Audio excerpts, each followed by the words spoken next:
আমরা সরাসরি যুক্ত আছি ঢাকার বাংলা মোটর এলাকা থেকে।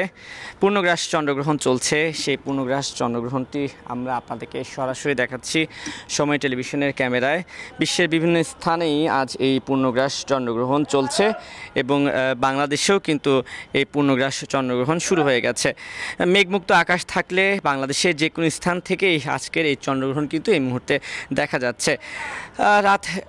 আজকে রাতে শুরু হয়ে অর্থাৎ আজ রোববার শুরু হয়ে সোমবার ভোর পর্যন্ত চলবে এবারের এই চন্দ্রগ্রহণটি। মোট 7 ঘন্টা 27 মিনিট যাবত স্থায়ী হবে চন্দ্রগ্রহণটি পূর্ণাঙ্গভাবে দেখা যাবে এমন স্থান হলো পূর্ব ইন্দোনেশিয়ার হিলা দ্বীপ থেকে শুরু করে পশ্চিমে কেনিয়ার মোম্বাসা বন্দর পর্যন্ত।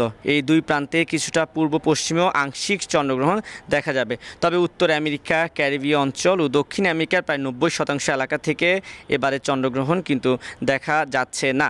অর্থাৎ সেদিক থেকে চিন্তা করলে কিন্তু আমি বলতে পারি যে আমাদের বাংলাদেশের বাসিন্দা যারা আছি বা বাংলাদেশের অধিবাসী যারা আছি তারা কিন্তু খুব ভালোভাবেই এবারের এই চন্দ্রগ্রহণটি উপভোগ করতে পারছি এবং পারবো।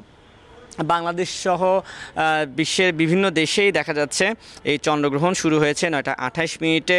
7 ঘন্টা 27 মিনিট যাবতই চলবে কিন্তু এবারে এই চন্দ্রগ্রহণটি।